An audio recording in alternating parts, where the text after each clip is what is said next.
नमस्कार, आप देख रहे हैं न्यूज वन इंडिया। मैं हूं आपके साथ राजेश कुमार। खबरों में आगे बढ़े लेकिन उससे पहले करियप्पा ग्राउंड का रुख करेंगे, जहां पे एनसीसी की वार्षिक रैली जो है उसका सीधा प्रसारण इस वक्त हो रहा है।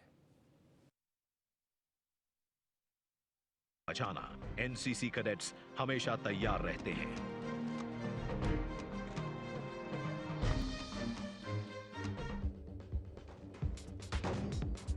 एनसीसी में ऊंचे लक्ष्य ले जाते हैं फिजिकल फिटनेस तक, और अक्सर फिजिकल फिटनेस ले जाती है स्पोर्ट्स और एडवेंचर की ऊंचाइयों तक। एनसीसी कैडेट्स ने एवरेस्ट शिखर पर तिरंगा लहराया। कैडेट्स खेलों के मैदान में भी लगातार अपना झंडा गाड़ रहे हैं। इनका मकसद केवल सेना में भर्ती होना नहीं होता, इनका लक्ष्य होता है देश की अखंडता।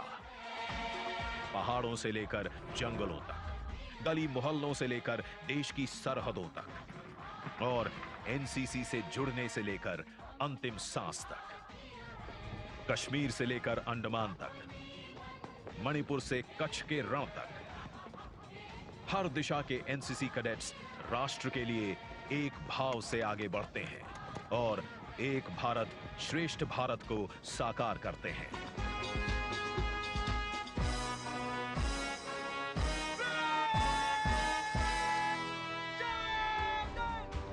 एकता की इसी भावना के साथ प्रधानमंत्री नरेंद्र मोदी जी के नेतृत्व में देश बढ़ रहा है प्रगति के पथ पर, और इस प्रगति में लगातार अपना योगदान दे रहा है एनसीसी। महिला सशक्तिकरण, नशा मुक्ति, रक्तदान, स्वच्छ भारत अभियान, महापुरुषों की प्रतिमा का अंगीकरण, each one reach one teach one, vocal for local, covid relief exercise जैसी अनेक मुहिमों के माध्यम से एक सशक्त एवं आत्मनिर्भर भारत बनाने में जुटी है एनसीसी। हर घर तिरंगा अभियान को सफल बनाने से लेकर देश के बलिदानियों के परिवारों तक अपना सम्मान और श्रद्धांजलि प्रेषित कर रही है एनसीसी, और उन्हें कर रही है शत शत नमन। प्रधानमंत्री की लाइफ यानी लाइफस्टाइल फॉर एनवायरनमेंट अवधारणा के साथ इस अभियान को आगे बढ़ाते हुए एनसीसी ने नदियों और झीलों सहित समुद्र तटों एवं अन्य जल निकायों को स्वच्छ बनाने की मुहिम शुरू की। पुनीत सागर अभियान, लाखों एनसीसी कैडेट्स ने इस अभियान को सफल बनाया। आज वसुधैव कुटुंबकम की सदियों पुरानी भारतीय परंपरा को भी एनसीसी का यूथ एक्सचेंज प्रोग्राम सार्थक कर रहा है, जिसमें हमारे कैडेट्स विभिन्न देशों में जाते हैं और वहां के युवा भारत आते हैं। कर्तव्य काल में संस्कृति और ज्ञान के इस आदान प्रदान के साथ भारत को पुनः विश्व गुरु के पद पर आसीन करने के लिए कैडेट्स अपना पूरा बल झोंक रहे हैं। एनसीसी रक्षा की दूसरी पंक्ति के अपने ध्येय से आगे बढ़कर नेतृत्व क्षमता विकसित कर सशक्त युवा बनाने के पथ पर अग्रसर है। किशोरावस्था से ही अपनी मिट्टी के साथ जुड़कर युवाओं में देशभक्ति और राष्ट्र निर्माण के बीज बोकर एनसीसी ने देश की प्रगति में भी अपना योगदान दिया है। आज आजादी के अमृत काल में एनसीसी भी अपने बेमिसाल 75 साल पूरे कर रहा है। इस कर्तव्य काल में एनसीसी सहर्ष देश को अपनी शुभकामनाएं देता है और लेता है एक प्रण, एकता और अनुशासन के अपने ध्येय और अपने सशक्त युवा कैडेट्स के साथ सशक्त भारत के निर्माण का।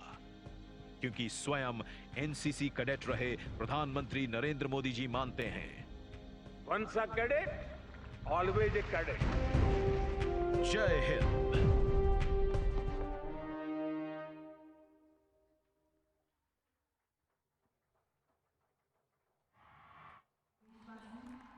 आप सब ने देखा एनसीसी के सूचक है देश की शान। देश की सीमाएं ख्याल में रहती इनकी सदा, देश सेवा को तत्पर ये कैडेट। आप बड़े चाहे कोई विपदा, लहराते तिरंगे पर ही ब्रिटिश का रहता हुआ। लुटती हुई शीतलहरों के बीच ऐसा मानो हर घर लगा के मधुर संगीत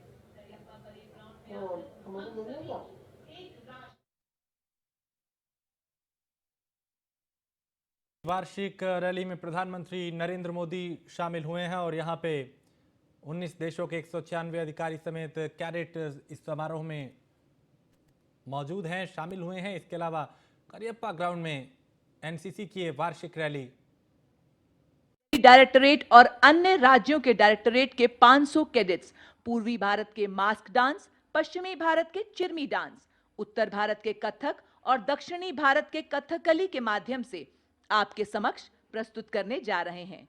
साथ ही कैडेट्स नृत्य और संगीत के माध्यम से हमें एक भारत श्रेष्ठ भारत, विविधता में एकता और युवा शक्ति का संदेश देने जा रहे हैं। और तो और हर कैडेट के तन मन में प्रज्वलित देशभक्ति की लौ के प्रतीक दीपों का प्रदर्शन के माध्यम से ये संदेश दे रहे हैं कि हम आन हैं, हम शान हैं, हम नेक हैं, हम एक हैं, हम भारत मां के रखवाले हैं। हाँ, ये धुन खास है, इसमें अपनेपन का एहसास है। एनसीसी कैडेट्स के दिलों के पास है। इस धुन में परंपरा, विरासत और भविष्य की उड़ान है। जाति, मजहब, प्रदेश सबसे ऊपर यही हमारी पहचान है। ये सिर्फ एक धुन नहीं, पूरा हिंदुस्तान है, पूरा हिंदुस्तान है।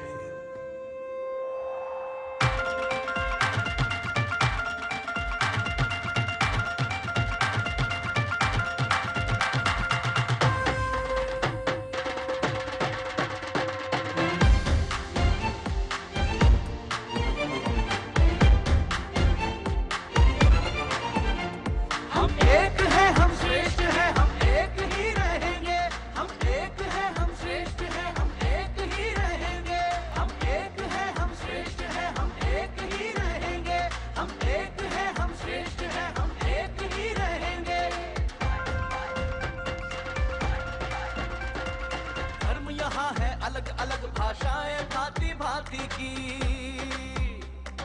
धर्म यहाँ है अलग अलग भाषाएं भांति भांति की। लहराता हुआ तिरंगा कहे यहाँ गौरव गाथा क्रांति की। भारत माँ की खातिर हर तूफान से लड़ेंगे,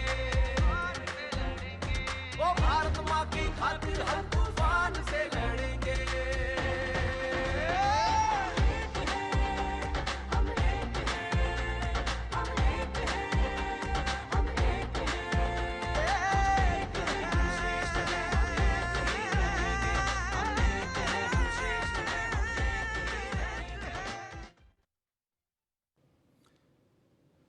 तो एनसीसी का ये वार्षिक सम्मेलन जिसमें करियप्पा ग्राउंड में ये रैली हो रही है और प्रधानमंत्री नरेंद्र मोदी यहाँ पे पहुँचे हैं और अलग अलग कार्यक्रम जो हैं वो यहाँ पे प्रस्तुत किए जा रहे हैं।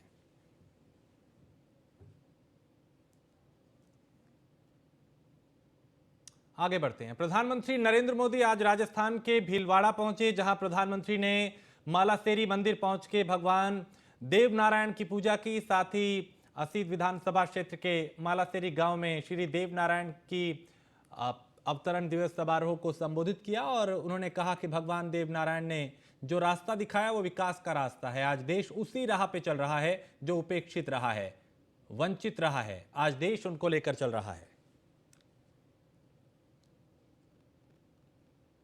8-9 वर्षों से देश समाज के हर उस वर्ग को सशक्त करने का प्रयास कर रहा है जो उपेक्षित रहा है, वंचित रहा है।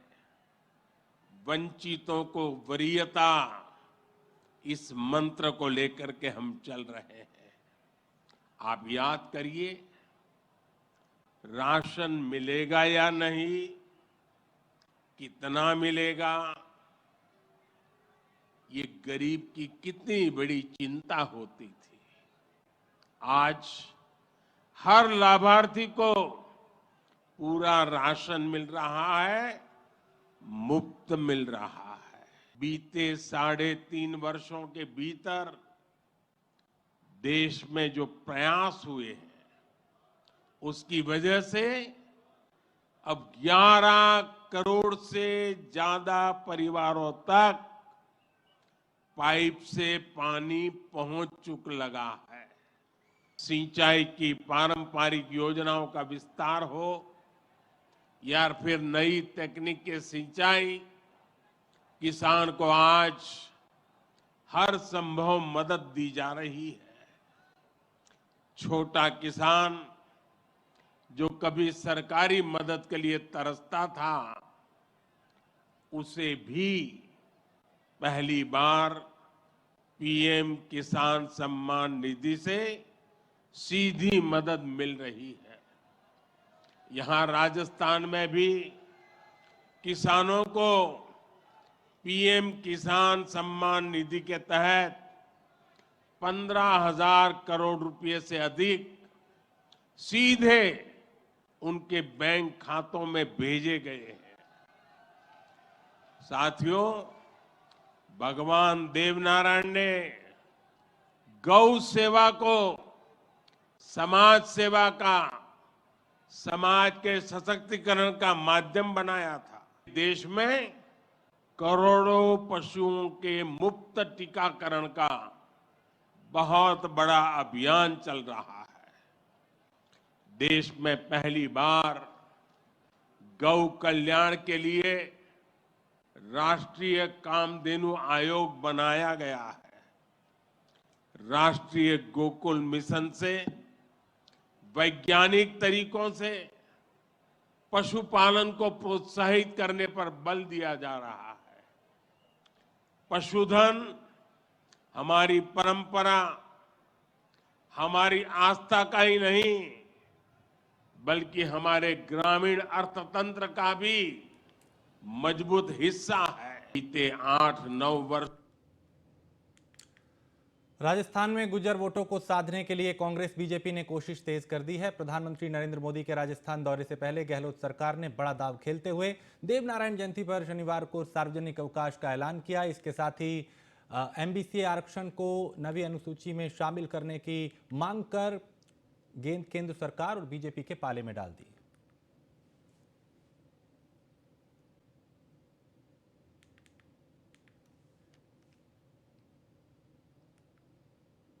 खबर दिल्ली से है, जहां राष्ट्रपति भवन के बगीचे का नाम बदला गया है और अब सभी बागों का संयुक्त नाम होगा अमृत उद्यान और अब मुगल गार्डन को कहा जाएगा अमृत गार्डन। आजादी के अमृत महोत्सव के मौके पर यह नामकरण किया गया है।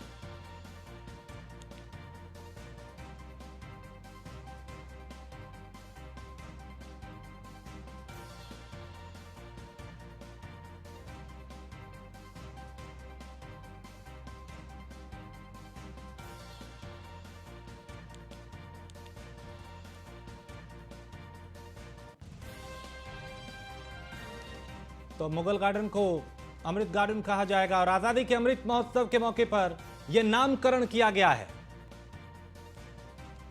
तो राष्ट्रपति भवन के बगीचों का नाम बदला गया है और अब सभी बागों का संयुक्त नाम अमृत उद्यान होगा।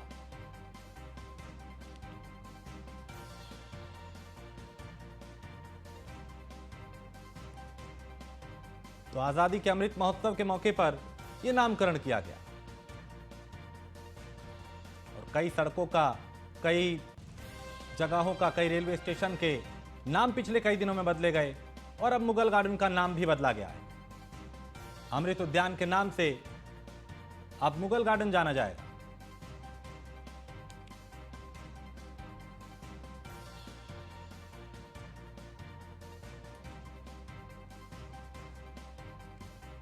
तो राष्ट्रपति भवन के बगीचों का नाम बदला गया है और अब सभी बागों का संयुक्त नाम अमृत उद्यान होगा। अब मुगल गार्डन को अमृत गार्डन कहा जाएगा। तो नाम बदलने का दौर जारी है और अब मुगल गार्डन का नाम बदला गया है।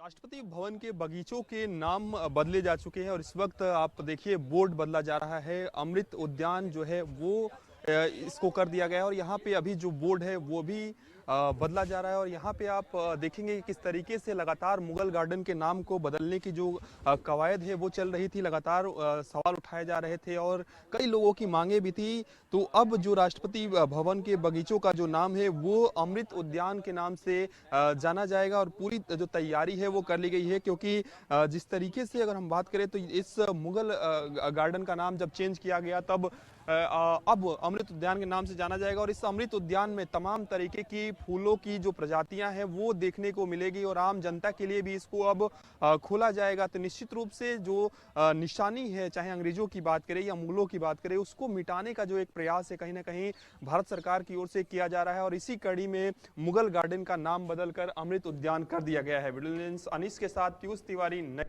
और मध्य प्रदेश के मुरैना में बड़ा हादसा हुआ, जहां सुखोई और मिराज विमान क्रैश हुए। हादसे में एक पायलट शहीद हो गया, जबकि सुखोई 30 और मिराज 2000 विमान क्रैश हुए हैं और हादसे की जांच में अब वायुसेना जुटी है। तो मुरैना कलेक्टर के मुताबिक 3 में से 2 पायलट को बचाया गया, जबकि एक को बचाया नहीं जा सका। सुखोई और मिराज विमान क्रैश हुए।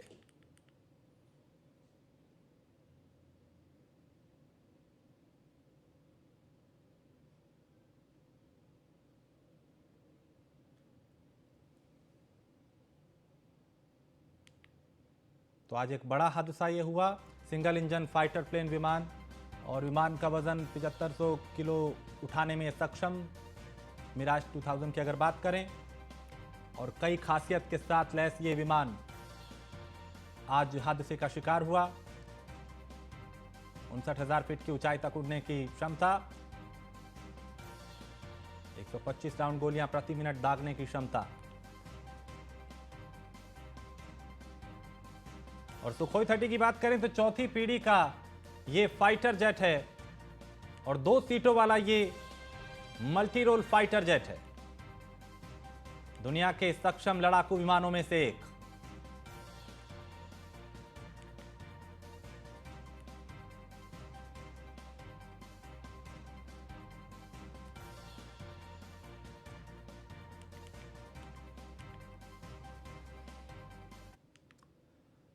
और जम्मू कश्मीर के बनिहाल में भारत जोड़ो यात्रा के दौरान कांग्रेस नेता राहुल गांधी की सुरक्षा में बड़ी चूक सामने आई थी, जिसको लेकर कांग्रेस ने एक वीडियो भी शेयर किया था।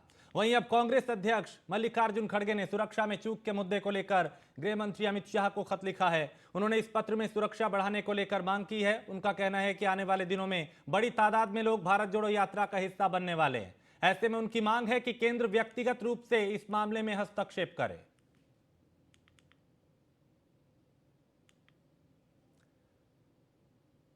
और फरीदाबाद के डीएलएफ फेस 1 में आज एक युवक ने दोस्त द्वारा उसके फोन से बात न कराने पर खुद पर पेट्रोल डालकर आग लगा ली, जिसके चलते वो बुरी तरह झुलस गया। झुलसे युवक का कहना है कि उसने अपनी दोस्त से अपनी बहन से बात करने के लिए फोन मांगा था, लेकिन उसके दोस्त ने उसे फोन नहीं दिया और इसी से खफा होकर उसने एक खौफनाक कदम उठाया। फिलहाल युवक को इलाज के लिए अस्पताल में भर्ती कराया गया है, जहां उसका इलाज चल रहा है और यहां से उसे सफदरजंग के लिए रेफर कर दिया गया। ड्राइवर है साहब, अपने यहाँ पे कंपनी में काम करता है, ड्राइवर है। सुबह से पी के टल्ली था, सुबह से शराब पी रहा है रेगुलर। उसके बाद में पता नहीं, ऐसे पहले इसका आया, अंदर भी आया था, एक गोडाउन के अंदर भी आया, उसके बाद में बाहर चला गया। जाने के बाद में फिर पता नहीं इसके क्या मन में आई, कैसे क्या कहाँ से पेट्रोल लेके डाल के आग लगा दी। तो कब से डीजल डाला है, क्या डाला। और वैशाली के महुआ बाजार के समस्तीपुर रोड पे बुद्धा क्लिनिक का उद्घाटन पूर्व खेल एवं सांस्कृतिक मंत्री शिवचंद्र राम ने फीता काट के किया। और इस अवसर पर उन्होंने कहा कि अब गांव और शहरों में अच्छे क्लिनिक खुलने लगे हैं और अच्छे क्लिनिक खुलने से लोगों को इसका फायदा हो रहा है। जदयू के प्रखंड अध्यक्ष विनोद कुमार सुमन के साथ अन्य लोग भी यहां पर मौजूद रहे।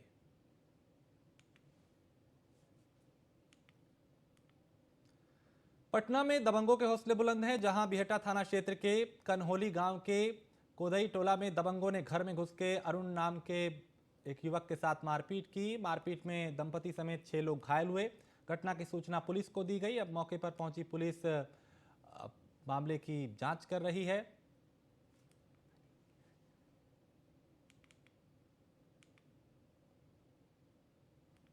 कल लड़ाई जो हुआ फोन के द्वारा हमें पता चला और रात लगभग 9 बजे हमसे एक शादी समारोह में गए थे और उस समय हमने थाना को फ़ोन किया और फ़ोन किया तो थाना कहा कि मैडम हम जा रहे हैं और इन लोगों से बात की है कि भाई सबसे पहले FIR हो ताकि कानूनी आगे का कार्यवाही हो।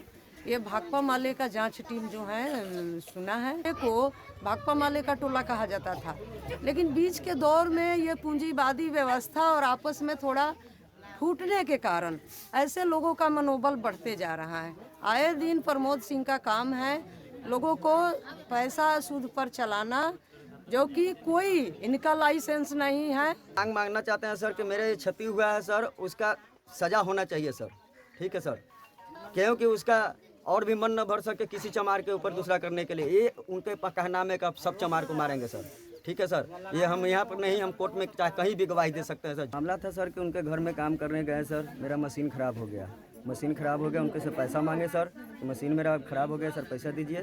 उनके पास पैसा रह रहा था सर, वो पैसा नहीं दिए। उसके बाद में फिर हम मशीन लेके चले गए, उसके बाद मशीन लेके आए सर, तो मशीन मेरा 1000 रुपये लगा, तो उसको मांगे सर कि 1000 रुपये। यहाँ पर भी आया वो आदमी, उसको बोले, यहाँ पर भी धमकी दे के गया और शाम को भी उसके बाद में भी आया। उसके बाद हुआ कि बोला कि जाओ नहीं देंगे पैसा, तुमको काम करना है कल। हम बोले कि सर हम सवेरे आपको काम कर देंगे, तो पर भी नहीं माना। उसके बाद में हमारे पास में फ़ोन किया, फ़ोन करके अब बोले कि अब मेरा बेटा के बुलाया, बेटा के बुला के 3-4 गो बेटा आया सब उनका, उसके बाद में हमला कर दिया मेरे ऊपर। हाजीपुर में पुलिस की छापेमारी के दौरान हैरान करने वाला मामला सामने आया, जहां नमक बनाने वाली प्रसिद्ध कंपनी के नाम पे नकली नमक बाजार में बेचा जा रहा था। दांडी नमक के नाम पे नगर थाना क्षेत्र के तंगोल में चल रहे सफेद नमक के काले कारोबार का पुलिस ने खुलासा किया। साथ ही मौके से लाखों रुपए का नकली नमक बरामद किया। फर्जीवाड़ा करने वाले मुख्य आरोपी को भी पुलिस ने गिरफ्तार कर लिया है। दांडी नमक को लेकर एक कॉपीराइट एक्ट में FIR हुआ था। इस संबंध में एक जो मेन अपराधी है उसकी गिरफ्तारी हुई है और उसको हम लोग न्याय के वहाँ से भेज रहे हैं। पुलिस के द्वारा कुछ नमक वगैरह वहाँ से बरामद किया गया सर?